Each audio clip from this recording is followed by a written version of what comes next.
ये है जयशंकर, जो मुझे उनका रवैया पसंद नहीं आया, जिस तरीके से उनकी बॉडी लैंग्वेज थी, कभी कभी जिस तरीके से वो बात करते हैं वो नामुनासिब हमें लगती है, लेकिन वो अपने मुल्क के मफादात का तहफ़्फ़ुज़ करते हैं। और आज भारत के वजीरे खारजा ने, जयशंकर ने बिलावल भुट्टो जरदारी को रुस्वा कर दिया है और अब इस पर लगातार बैक टू बैक बातें हो रही हैं। लेकिन थोड़ा सा डिफरेंस था बिलावल के साथ और बाकियों के साथ।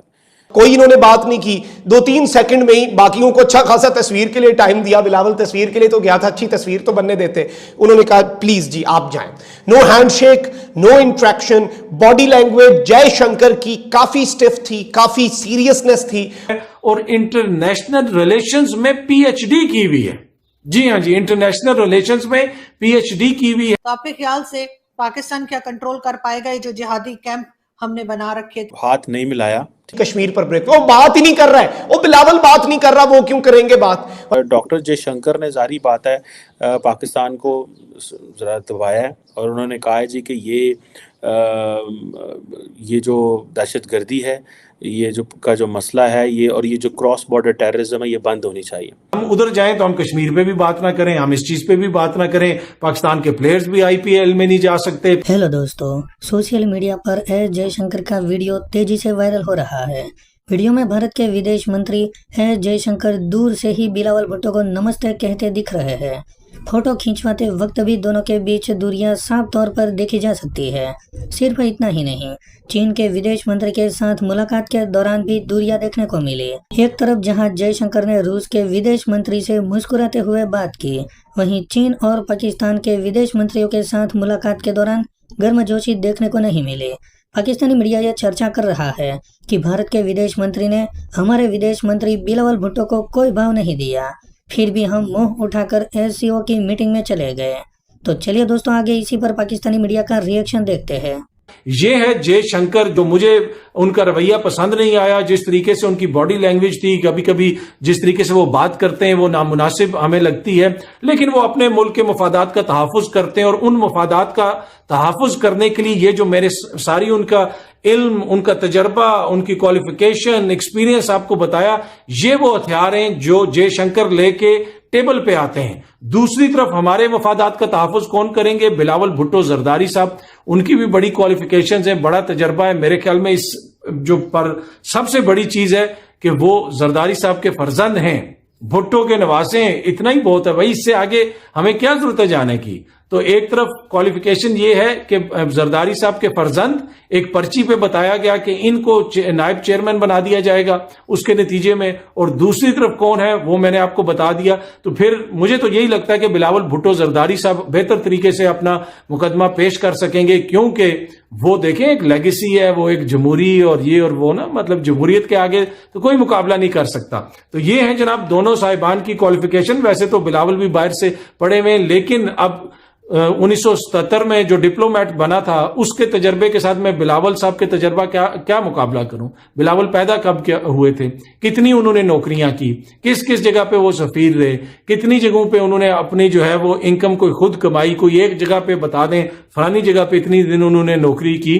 इवन जो बादशाह है ना बरतानिया का, उसके साहबजादों ने भी नौकरियां की हुई हैं। तो आप बता दें कि इन्होंने कहीं पे कोई नौकरी की हो, कोई तजर्बा लिया हो? नहीं, मेरे ख्याल में उसकी जरूरत नहीं होती। ये तो आम जो मेरे जैसे लोग होते हैं, जो जयशंकर जैसे आम आवाम होती है, उनके ये मसाइल होते हैं कि इल्म हासिल करो, तजर्बा हासिल करो, उसके बाद कुछ आपको मिलेगा। नहीं, जो बड़े लोग होते हैं उनको पैदाइश पे ही सब कुछ मिल जाता है। पर एनीवे, ये वो है चीजें जो टेबल पे होंगी दोनों तरफ से। एक तरफ से बिलावल भुट्टो जरदारी का तजर्बा, लेगेसी जो भी है, और दूसरी तरफ से एक आम शख्स जो है जयशंकर, उसका तजर्बा, एक्सपीरियंस, एजुकेशन, वो भी मैंने आपको बता दिया। भारत के वजीरे खारजा ने, जयशंकर ने बिलावल भुट्टो जरदारी को रुस्वा कर दिया है और अब इस पर लगातार बैक टू बैक बातें हो रही हैं। इसके साथ ही साथ बिलावल भुट्टो जरदारी ने इस वक्त क्या कुछ कहा वहां पर, और कश्मीर के हवाले से तकरीर में क्या बातें हुई।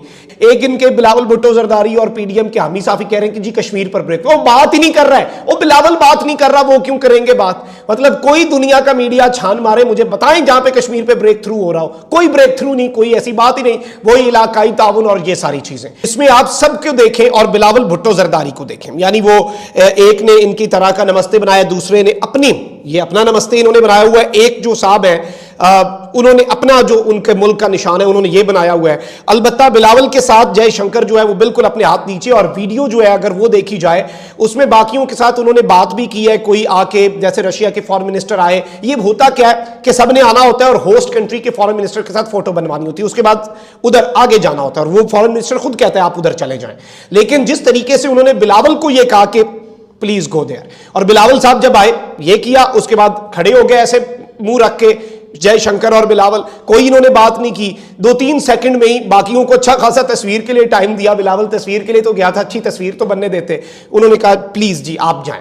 No handshake, no interaction, body language Jaishankar की काफी स्टिफ थी, काफी सीरियसनेस थी, और ये नहीं कि वो कोई डाउन फील कर रहे थे। इंटरनेशनल अफेयर्स है ना, 1-1.5 मिनट का ये पूरा प्रोसेस होता है जिसमें सारे फॉरेन मिनिस्टर आए और गए, लेकिन हर के अंदर 6 के 6 बाकियों के अंदर जो जयशंकर साहब हैं वो बिल्कुल ठीक ठाक हंस रहे हैं, मुस्कुरा रहे हैं, बड़े एक मुनासिब उनके चेहरे पे हल्की सी मुस्कुराहट भी है, और सबके साथ वो बात भी कर रहे हैं, उनका हाल अहवाल भी पूछ रहे हैं, उनका हाल चाल भी पूछ रहे हैं। और इस वक्त भारतीय मीडिया क्या कह रहा है? भारतीय मीडिया लगातार इस वक्त बिलावल के पुराने क्लिप्स शेयर कर रहा है कि बिलावल बढ़ के मारता था, बिलावल कहता था कि मोदी जो है वो कसाई है गुजरात का। बिलावल ने अभी फॉरेन मिनिस्टर बनने के बाद बीच में एक दफा इन्हें शौक चढ़ा हल्का फुल्का इमरान खान बनने का, तो इन्होंने मोदी को बड़ा आड़े हाथों लिया। वो कह रहे हैं कि अब इधर क्यों आए हो फिर। अगर देखें तो इंडिया ने एक चीज़ को बड़ा स्ट्रांगली एडवोकेट किया है, तो वो उनकी कल्चरल डिप्लोमेसी है, जिसे हम ये भी कह सकते हैं नमस्ते डिप्लोमेसी।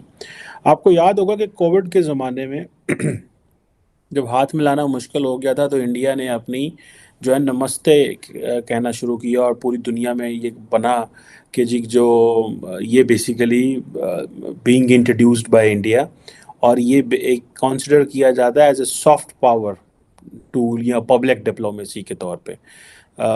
और जिसे आप ये कह लें कि सॉफ्ट पावर में तो बहुत कुछ आता है, म्यूज़िक आ जाता है, खाने आ जाते हैं, इंडिया योगा जो है it's also part of the soft power India's, लेकिन परफॉर्मिंग आर्ट्स आ जाते हैं, बहुत कुछ खैर उसमें आ जाता है। लेकिन इंडिया ने ये जो नमस्ते डिप्लोमेसी शुरू किया, जितने भी लीडर वहाँ पे आए थे उनसे फॉरेन मिनिस्टर डॉक्टर जयशंकर ने नमस्ते उनको किया, और बिलावल भुट्टो जरदारी ने भी रिस्पांस में नमस्ते किया।